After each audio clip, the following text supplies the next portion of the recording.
What brings me to this rant is that I was watching a young lady, a news broadcast. Let me show you a picture of this young lady, if I can. There she is, one of the local newscasters in the area. This young lady actually is of the African continent. I forgot exactly which country she comes from, but as a child her family moved a lot and she ended up in the United States, and actually she spent more time among Europeans in the United States than she did coming from that continent. Thus you can tell if you watched her by her diction. Her name is, let me see if I can pronounce this correctly, Mugo Odegwe, something to that effect. I think this is a beautiful young lady, and I love the sisters that can, not only are they physically attractive, but they can talk and articulate and dress with some type of respect. I like that. So that's very attractive to me, and it should be attractive to male or female when you see a person that carries themselves in a dignified manner. Now, I go from watching this young lady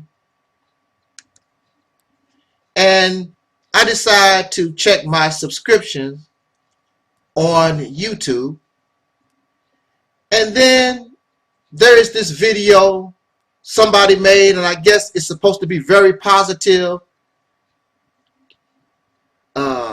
uplifting the black woman, the soul sisters, and it's dedicated to black beauty. I'm glad it's not soul beauty, it's black beauty. As you know, I don't like that word black. That's something that was created by racists. Black is associated with racism and racists. It has nothing to do with the empowerment, the dignity, the honor, the respect, the liberation of dark-skinned people. Black was created to degrade, to demoralize, and to name a product. Those called black people are a product of racists. We talked about that before. But let me go on to, before my time expires, let me rant and get this off my chest very quickly.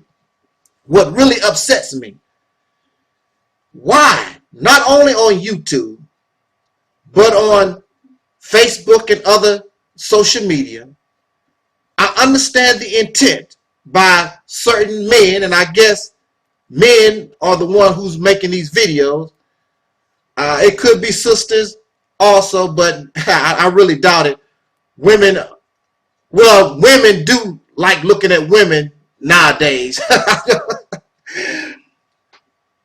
But we always, when we're talking about black beauty, when we're talking about the black woman and her beauty, it's always physical.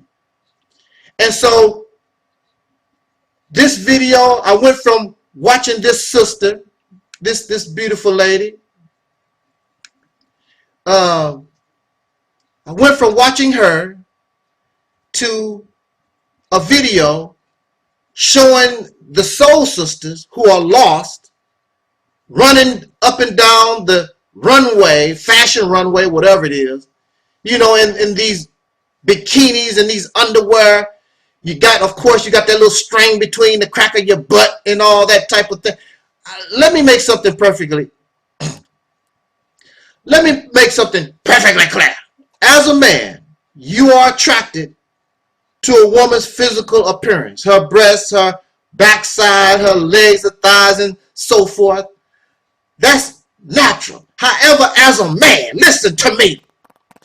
As a man, no real man will parade his woman in front of the world with a string up her backside and got her vagina all puffed up in the public, run around naked for other men to watch and other women who are like that to lust after. No real man wants to see his woman like that. Again, as a male, you admire the physical form.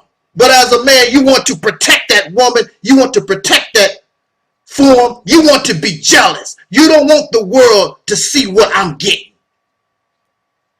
I don't want the world to see my woman's backside. I don't want the world to see my woman's breast. That's all for me. I'm selfish and I'm greedy when it comes to my woman. But you're not like that, because you think, and you have been, your mind has been formed by the racists who exploit their women, who use their women to attract and to make other men docile so they can easily exploit you and rape you and murder you and take what you got. And that's what they have used the Caucasian woman for hundreds of years, and it still works. Because as long as you have the pink woman on your arm, then you will not fight for yourself. You will have no real love for yourself. And we're supposed to be happy. I'm supposed to be happy. And on the comments, you have these men who are lust-filled. Oh, that's beautiful and blah, blah. But it's not from a point of view of just admiration, admiring the human body. Is lust. And again, no man wants to see his woman. No real man gonna put his woman out there. There's a thing called privacy. There's a thing called having shame. Y'all don't have no shame no more. You have no kind of morality because the church has failed, because Islam has failed. These religions have failed to be the proper examples of what morality is, and honor and dignity and self-respect. So you have no shame when a woman, if you suddenly grab her bra and tear her bra loose and she shows her bare breast, she's supposed to be able to have shame. And as soon as that happens, she grabs her breast so you can't see it. She grabs her panties so that you can't see her butt and her vagina. And you got to have some kind of shame. But here you are, this is Black Beauty on the fashion walk. And you got your woman with her breasts and her crack of her butt up and down. She has no shame. She has no morality, no dignity, no self-respect. And above all, when you see that this woman is doing this, then clearly she has no man. The soul woman of America has no man. Dark-skinned women around the earth have no men, because no man is going to tolerate their woman being exposed like that before the world. I'm jealous. I'm greedy. I don't want you to see my woman. My woman is all for me. But we have the mentality of racists, and we treat our women the same way like racists treat their women. So the Caucasian pink racist male takes his woman and puts her shame, and puts her and makes her, she goes up and down the runway with her breasts all hanging out and her vagina all puffed up with this cloth and this string up her backside. that's supposed to be sexy. It's exploitation.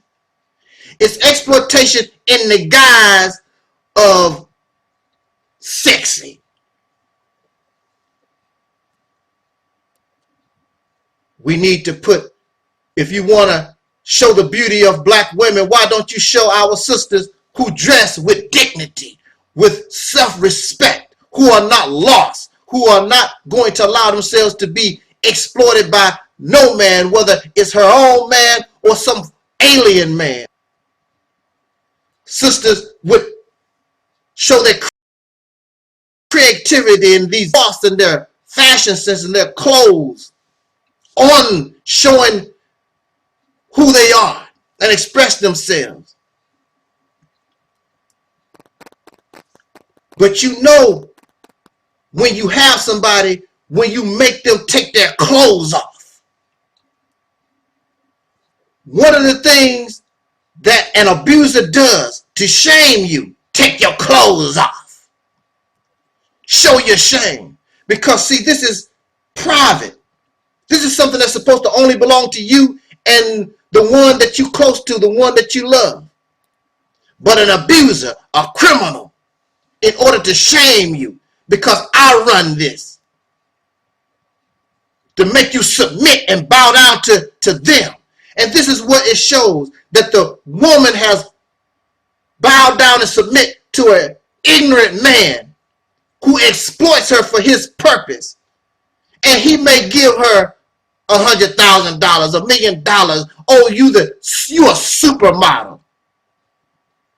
In reality, you have become, sisters, you have become a super slut and you are a whore. But then when you are caught, when you are involved in this type of behavior, and then some of y'all, you smoke and you drink and you cuss, then when somebody call you a whore, somebody call you a slut, then you want to get all angry and outrageous. When that is how you portray yourself, in fact, that is actually what you are and what you have become, because you have no real man to protect you. The Caucasian pink woman has no man. She has a slave owner. Of the dark-skinned women of the planet, no woman on this planet really has a real man, because no man is going to allow their women to be put in a position to go before the world and walk up and down a ramp talking about I'm sexy with your butt cheeks all out, slapping in the wind, and your vagina all it's just woo. It's just sickening. How can you go from this? Now, some of you would say she doesn't have natural hair and all this other bull crap, whatever. I did not say this sister was a perfect example. This African young lady, I did not say she was the perfect example. And I want to also mind you, all dark-skinned people don't have kinky hair. All dark-skinned people don't have kinky hair. So y'all really need to educate yourselves. But it makes no difference. Carry yourself with respect. Carry yourself with honor, dignity. Have some type of righteousness, morality to yourself. And then you wonder why nobody respects you, because you have been turned into an animal, actually worse than an animal. An animal knows no better. That part of the brain does not function. So what does that say about us, who claim to have more intelligence than the beasts of the field?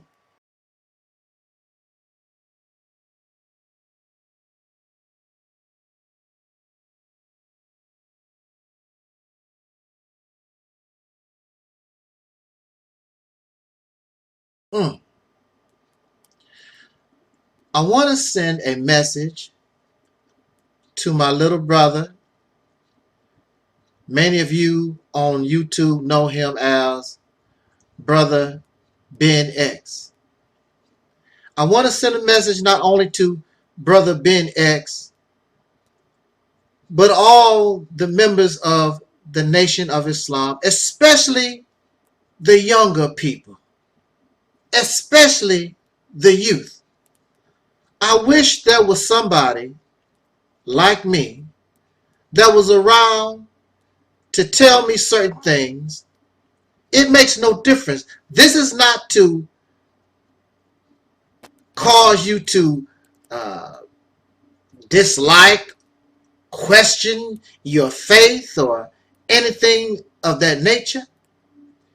However, when stories are told, if we are wise, we will seek to listen to both sides of the story rather than one side, because one side most times will be biased to their point of view. I have yet to see any religious teachings that was not biased against another belief or teachings so that it may protect itself, so that it may benefit from the conversion of others to that type of mentality. I only wish that I knew then what I knew now. I don't know how I would have responded, but I would at least like to know. So I am bringing a message to my brother Ben and my soul brothers and sisters in the Nation of Islam.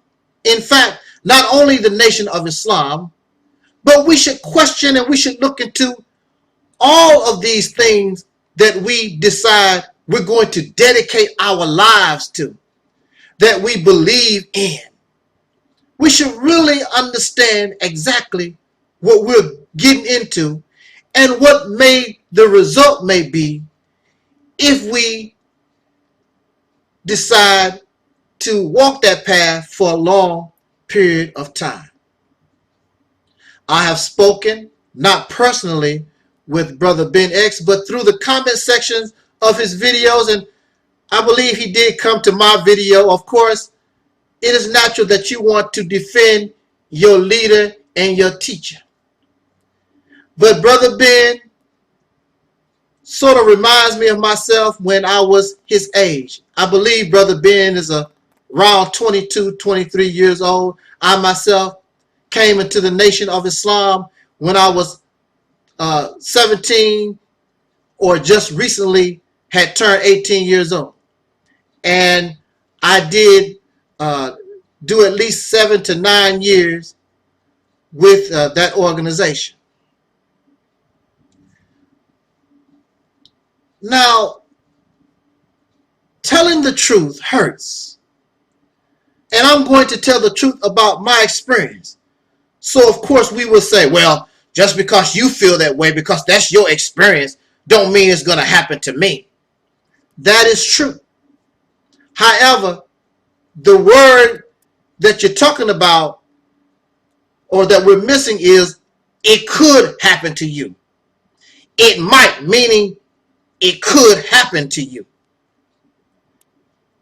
In fact, I would tell you it will happen to you, since you are not part of, or you in no near future, you're up in the upper echelon of the Nation of Islam hierarchy.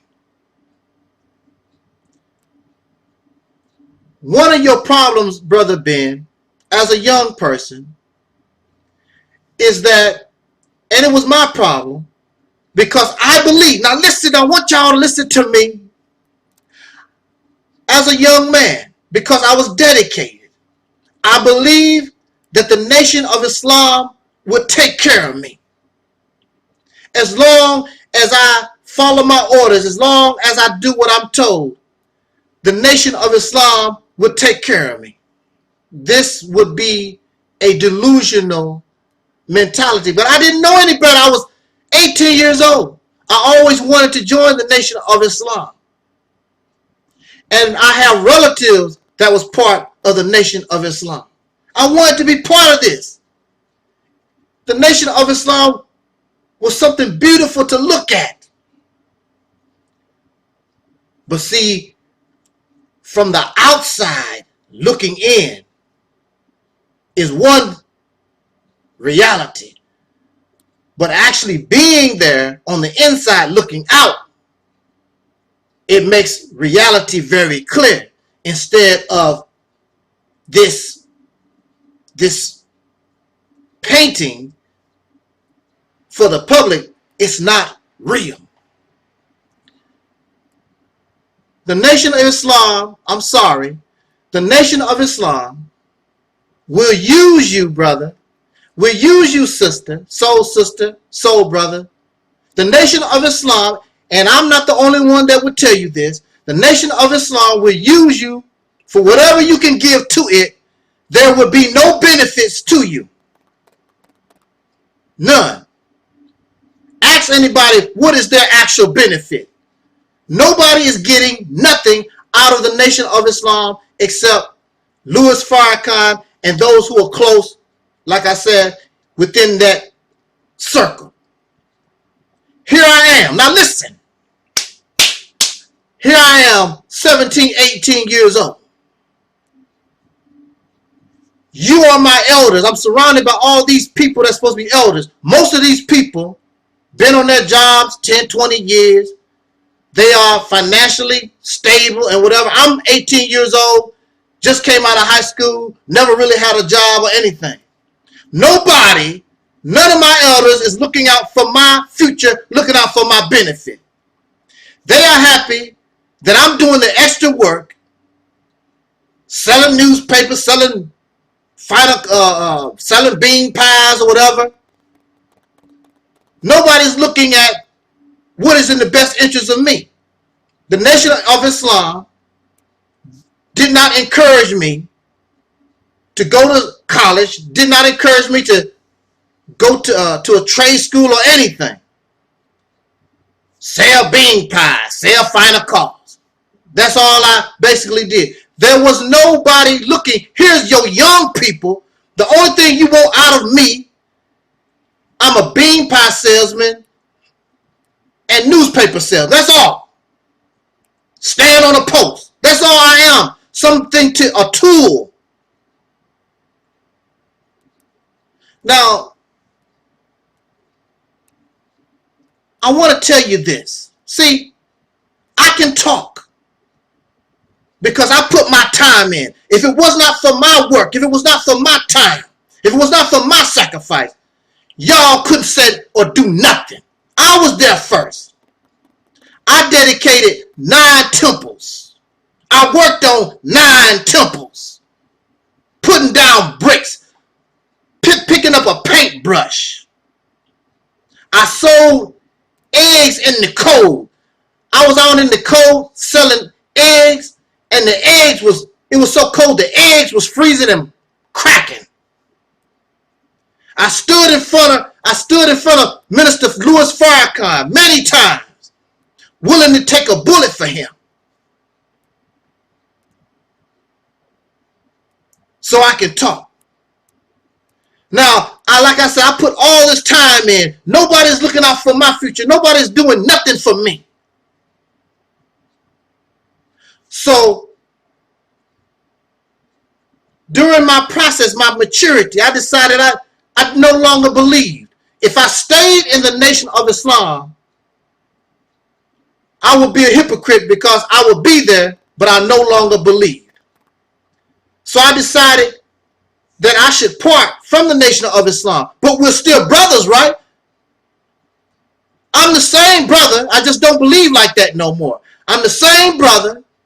We're supposed to be on the same side, but that's not how it goes. People get angry. They get upset. Now, mind you, you're not doing nothing for me. You have not created a job for me. You have not paid for me to go to school. You've done nothing for me. The only thing you've done is take, and then you get angry at me because now you can't use me anymore. See, this is the type of people this is the type of situation that you find yourself in. don't you allow yourself to be 20, 23, a young person in the Nation of Islam or none of these organizations, and these organizations not doing nothing for you. Do they buy you a car? Do they buy you a house? Put the title in my name, put the house in my name. Otherwise, you'll be like Malcolm X. And the suckers get mad at you. Give me my house. Give me my car. Malcolm was infatuated because he thought that the Nation of Islam would take care of him. But you have to understand, once you are used up, it's a whole different ball game. So, as many of you know, that I did get into some legal problems, and I called the Nation of Islam, and their response basically, well, brother, when you turn your back on Allah, what about the temples that I helped build? What about the eggs I sold? What about the ice cream that I sold? What about the pies and the posters? What about my 7 to 9 years of dedication? Am I not your brother? Apparently not. Apparently not. My uncle just recently died. And mind you, Louis Farrakhan, the people they know who I am. They know who my uncle is. My uncle recently died. And Louis Farrakhan did not send a letter of condolence or a phone call or nothing. And my uncle was right there in the beginning process, in the early 80s. My uncle went everywhere. Wherever Farrakhan went, my uncle wanted to be there. And when he died, you can't tell his widow, my aunt, you can't tell, but they don't care. They so infatuated with this person. They can't do no wrong. You make a mistake to become infatuated with celebrity. You tripping off thousands and thousands of people coming to a meeting. You don't have no car. You have no education. You have nothing for yourself. You done gave yourself to an organization that will not do nothing for you. I'm telling you from experience.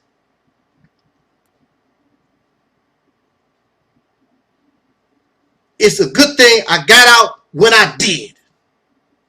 Suck all my energy, suck all my youth from me. And that's what's going to happen to you.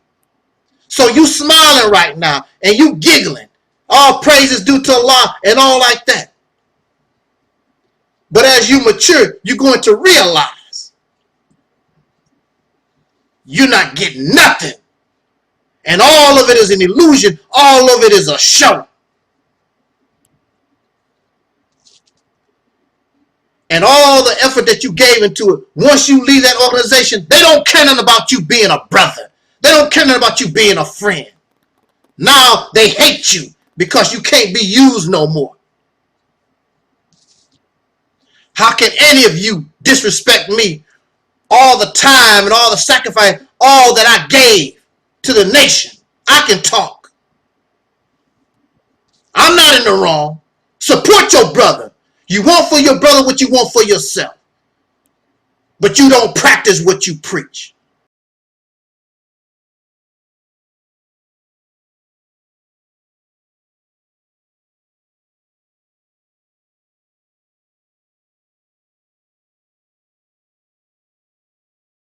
I am doing this because not to attack somebody. Why do people always talking about when you critique their belief, when you critique their behavior, you are attacking them. We are not attacking anybody. We are presenting a point of view. We are suggesting, or we are revealing error and flaw into teachings and behaviors that don't make sense. And if something don't make sense, chances are it is not true. And if we are truth seekers, then we do not care about the popularity, or we do not care about if something sounds good. We are only interested in the truth. When you were in the Christian church, the pastor always talking about the truth of Jesus.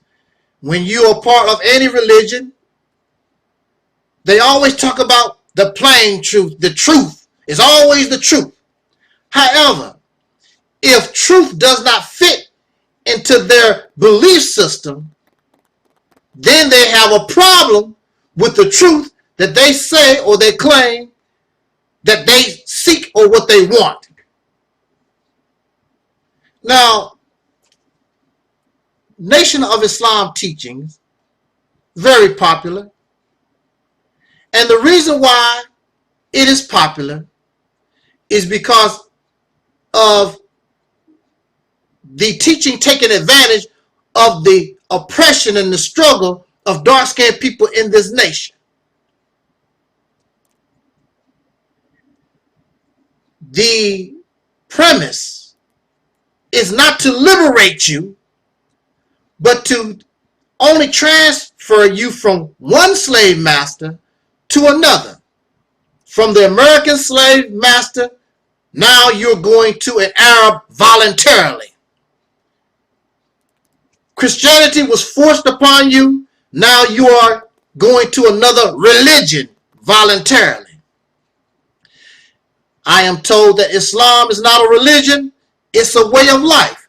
The Holy Quran makes it very clear. I give to you Islam as a religion. So are you calling Allah a lie?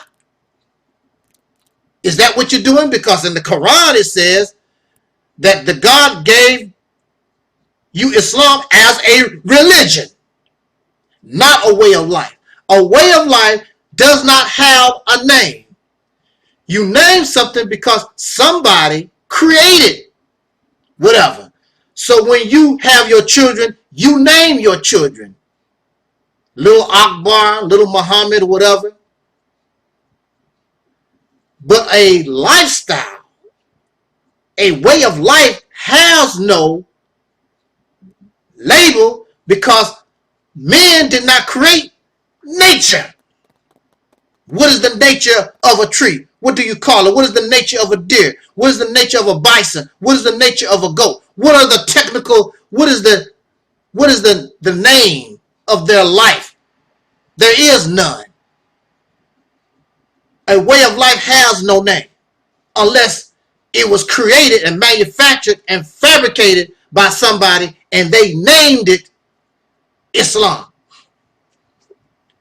So we also accept Islam because, or the same way that we did Christianity. The slave master gave it to us. We didn't really examine what was given to us. We accepted it, we believed, and moved forward. The same thing with the teachings of Elijah Muhammad, Wallace Fard Muhammad. The only thing we did because of oppression, of the oppression, the racism that we face day in and day out, it sound good, and we really did not really think about and examine what we were taught. Nor did I, nor do anybody. It sounds good, sounds strong, and we run with it. I'm not interested in popularity. I'm not interested because I like it. I'm interested in truth. I'm interested in that which is real. And no religion gives us reality. None of them. Because if they represented reality, there would be no need for belief. Let me say this real quick. From How to Eat to Live, the teachings is, how do we say, okay, I want to say this. The nuts are not divinely prohibited. they put peanuts in the same category as nuts. The peanut is not a nut. It's a legume. It's in the bean family. It's a bean that grows under the ground. Another name for peanut is goober. It's not a nut. Just like a hot dog is not made out of a dog, it's made out of beef, chicken, or whatever. A hot dog is not made out of a dog. Not in America, maybe in China, Asia somewhere. These are the teachings that God gave you. Would not God know that peanuts is not a nut? Nuts come from trees. That's where nuts come from. It's not divinely prohibited. Muslims not supposed to eat, according to the teachings of Elijah Muhammad. You're not supposed to eat Brussels sprouts, but you can eat cabbage. Brussels sprouts is in the cabbage family. Why you can't eat is not never explained. Brussels sprouts is in the same family as cabbage. It's a cabbage. How come you can't eat? Why you're not supposed to be able to eat the Brussels sprout, but you can eat cabbage, but Brussels sprouts is a cabbage? See, these things sort of was clicking with me, but because you believe, you let things slide. Okay, whatever. Then, of course, divinely prohibited is the pig.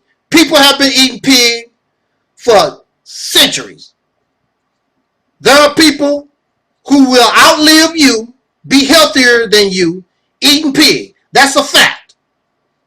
I have seen no evidence to show that people who eat pig live less than those who don't. I don't see it.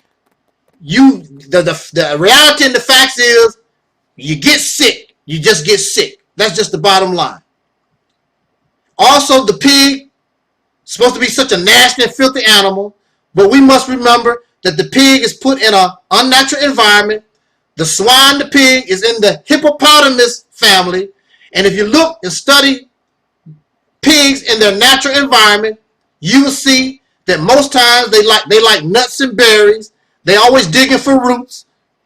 They have no sweat glands. That's why they will flop around in mud or whatever, because they have no sweat glands. That's their only way to cool off. People who have pigs as pets will tell you they are not as nasty and filthy as you talk about. We're talking about those pigs who are getting ready to go to the slaughterhouse that's denied the correct environment. Then, of course, you will see them behave in a different manner. Now, in conclusion, from time to time, we're going to talk about the Nation of Islam teachings. And I want to reference Message to the Black Man of America, page 31, chapter, Original Man, Know Thyself. In this chapter, the Honorable Elijah Muhammad speaks about the tribe of Shabazz. And let me read a little bit. Who is this tribe of Shabazz? Originally, they were the tribe that came with the earth, or this part of the earth, 66 trillion years ago. Okay, how do you know this? What's your evidence? See, what evidence? Who is this tribe of Shabazz? What evidence do you have that such a people ever existed? Then a great explosion on the planet. One of the scientists was dissatisfied because just one guy, one of the scientists, wanted everybody to speak the same language. He got pissed off, so he decided, I'm going to blow up the earth. That's insane. This is the original people, tribe of Shabazz. This is how they think. Wow. But Islam represents peace. Here you got a guy, the original man. These are the original people, remember. And I'm going to blow up the earth. Now, problem. Do you know how much explosive that you would have to have in order to do such a thing. How long it would take to plant that type of explosive. How many people. How much time. Then, once it explodes, it's going to affect the whole planet. It's not just going to explode and boom, this part goes. That's not how things work. If your car get hit from the rear, it affects the whole car. If you get hit in the face, it affects the whole body. So you tell me how this part of the earth got blown to bits, but the rest of the planet, everything is A-OK. That's not how things work. Makes no sense. Then this chunk of the planet turns into the moon, and the water that was supposed to be on the moon stays on the earth. But when things explode, it splashes everywhere. But for some reason, all the water decides, I'm going to go back to the earth. Now, mind you, while all this is going on, the earth is still, the earth is still like this. The earth is still perfectly round. How is that possible? When you look at the moon, it's round. You look at the earth, it's round. How can things be, blow something up, blow a chunk of something off? It's not going to. I did have an example of a cookie. You bite the cookie and you'll see the part where you bit off. It's no longer going to be round. How is all this possible? Do you know how many people would die if something like that would happen on the other part of the planet? Matter of fact, the earth itself would probably be destroyed. Because those of you who know about how the earth is made, in the center of the earth is magma. And that part of a big chunk like that would be blown off. Magma would probably leak and it would go, you would have a disaster on your hands. But these people lived through all that 66 trillion years ago. They don't, look, y'all, it makes no more sense than Jesus walking on water. It makes no more sense than causing the physical dead to be brought back to life, the talking of the burning bush and all the stuff that's in the Bible. It's the same kind of thing. It makes no sense.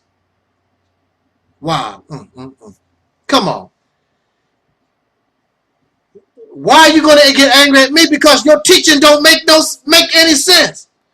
Then you want to talk about Christians. That stuff don't make no. These teachings don't make sense. None of these religious teachings make any sense. That's why you are asked to believe. Believe it or let it alone. I choose to let it alone because I'm grown. I'm mature. I don't have time for Mickey Mouse fantasy teachings.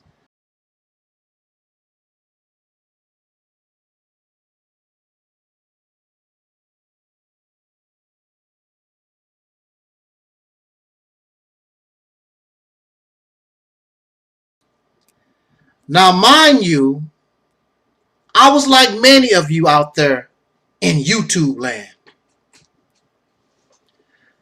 I was taught and I was brought up, as many of you, in the belief in what we call the transatlantic slave trade. And over 100 million Africans died during that period of time and whatever. I grew up the same way you did. Roots. Kunta Kinte came on a boat from Africa, and now it has been I'm tongue-tied. That's because I really don't feel like making a video, but I want to. That's how it go. But it was brought to my attention that Alex Haley was sued. He was not the author of Roots. He plagiarized the story from some other source. Alex Haley was sued. Those who published Roots they were sued and they lost. Alex Haley plagiarized Roots. The whole story was a fabrication. And see, I can't ignore truth. When somebody shows me things like this, I cannot just, because I want to believe in the Kunta Kinte story, I can't just say, oh man, that's a bunch of baloney. All these excuses. The white man did this and no, blah blah. No, there's a problem if somebody takes you to court and they win and call and made a claim that you plagiarized their work. The information that I have, the estate of Alex Haley is getting no royalties from Roots or anything of that nature because he was not the creator. It was found that the whole thing was false. Now, I guess this was done after the death of Alex Haley. I'm not sure when it happened. But when you have information like that, we just cannot ignore it. But that's how it is when we like something, we believe something, we just ignore it. You really love this woman. She's so fine. She got a big butt and whatever. But somebody tell you she messing with her ex-boyfriend. You don't want to believe that. You try to block it out of your mind because you're so in love with this woman. But she is messing around with her ex-boyfriend, and everything that is being said, the rumors, everything is true. But that's how we are. We don't want to get hurt. We don't want to be proven wrong. That's really what it's about. We don't want to be hurt. It's a hurting thing to believe in the Kunta Kinte story and it's a lie. Okay, for me, the Kunta Kinte story, cool. It's plagiarized. I have no problem with that.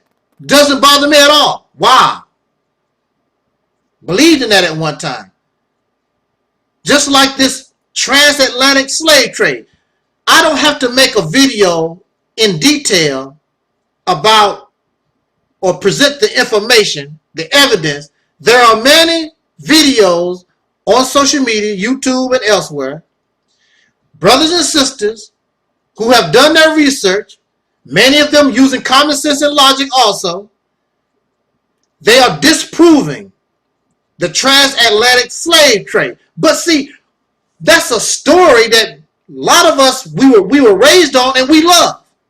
Very popular. But for me, if it's a lie, it's a lie. I remember when I first heard somebody saying that the transatlantic slave trade is not true and that the black man and woman, soul brothers and sisters of America, we are not Africans. When I first heard that, I was just like, y'all, oh man, come on, get out of here. You just don't want to be an African. I was saying the same thing. And me being who I am, I put up a decent defense. Still could. But just because you can put up a decent defense and these particular people are having a hard time defending their position does not make me right. It just means that I had the skill, I have the ability to defend my belief. My logic does not make them wrong. However, since I am open to the truth, I cannot just ignore what they're talking about. Let me investigate. Let me start doing some thinking on my own. So, within the last few years, I really began to ponder about this transatlantic slave trade, we are African thing. And I have come to the conclusion, and many of you see it in recent videos, that I am no longer going with the popular story that we have been told. Matter of fact, I asked the question, who is the one behind the transatlantic slave trade story? none other than the people that y'all call devil, none other than the people that y'all call liars and deceivers and manipulators. They are the ones who are pushing that black folks, the soul brothers and sisters in America, we are Africans, the transatlantic slave trade. Now I want to bring something to us, and we want to experiment. We need to stop being loyal to things that clearly are being proven as false. I'm not interested in feeling good. Truth hurts. Wow. Somebody misguided me. Somebody gave. I'm a victim of miseducation. Well, it hurts. I can easily get over it. I want the truth. I want to know really what's going on here. Now, there was a video that I saw which made me think. A person put a modern ship.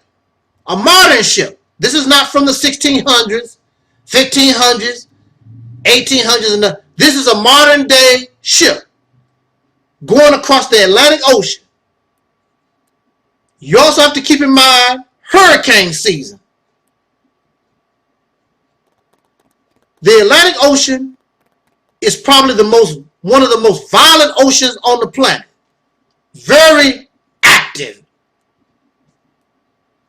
So we see this ship, a modern day ship, catching hell going across the Atlantic Ocean. I want you to think about this. Look at how slaves were placed in those ships. You have ankles on your wrists. You have something around your waist, I would assume, and of course on your ankles. The slaves, this is what you have to think about. The victims, the slaves, they were chained to prevent escape. They were not packaged in the boat to prevent being killed, being damaged. When you put a package, send it to FedEx or the United States Postal Service or UPS or whatever, if it's fragile, the slave will be considered fragile. So you put those bubble gum things all in the package, and you have to secure it, because when those packages are in that truck, first of all, you're going to have problems just because of the handling of the packages. Then that truck is bouncing up and down and shaking, and it would destroy something that's fragile that's riding in that truck. Let's do a simple experiment. Tie some string around your wrist. Put some string around your waist. Put a little string around your ankles. These represent the chains. Remember, these people are not wearing clothes. They are butt naked. So the iron, the chain, is actually on the skin. Now get in your bed. Let somebody tie you down with a little string. And then this is something good, fun for your children. Tell your children to jump on your bed. That will cause you to bounce up and down. Now what's going on? While those children this represents what's happening on that ship. Now, this is not nothing to say about seasickness. The slaves, these people would have terrible bouts with seasickness.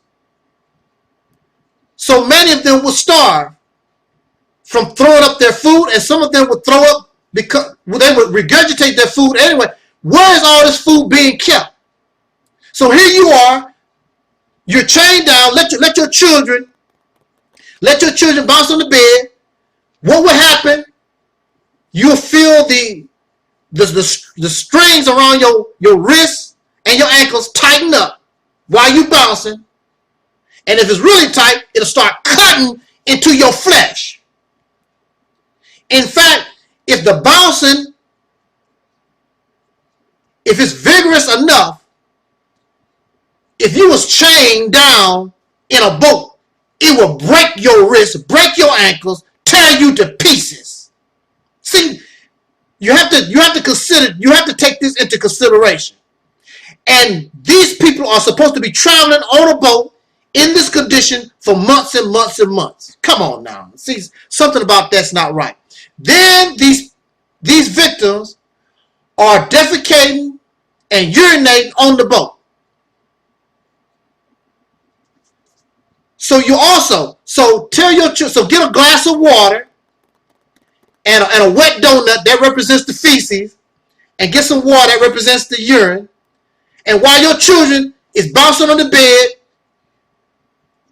try to hold on, what will happen to the feces and the water? It's going to bounce everywhere. So how did they keep that ship clean? You can't even take the smell. I was in a public bathroom not too long ago. Soon as I smelled what was coming out the public bathroom, I decided I just keep holding on and go somewhere else. It was horrible. So you can imagine the stench. How could those sailors, let alone, how could somebody live in that for months and months and months?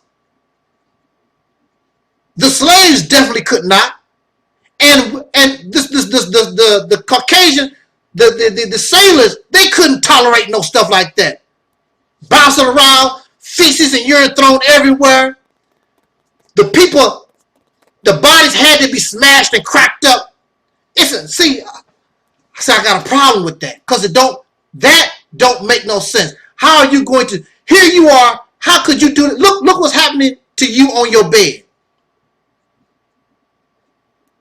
So imagine if it was chains.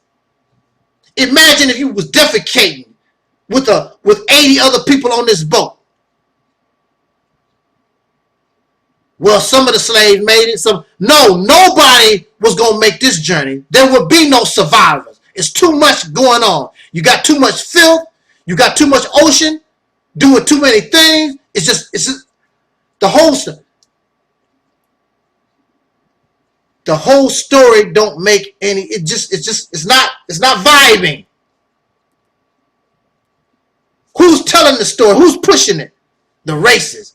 Why they pushing it? Because they would rather you look to Africa rather than right here under your feet where you was created, where you was born.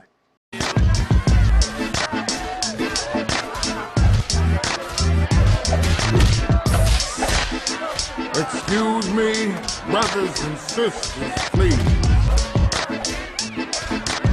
If someone could just turn off. King looked out on his people and saw they were in great need. So he did what all great leaders do. He told them the truth. Will you ignorant niggas please shut the hell up? He just said what I think he said. Is this it?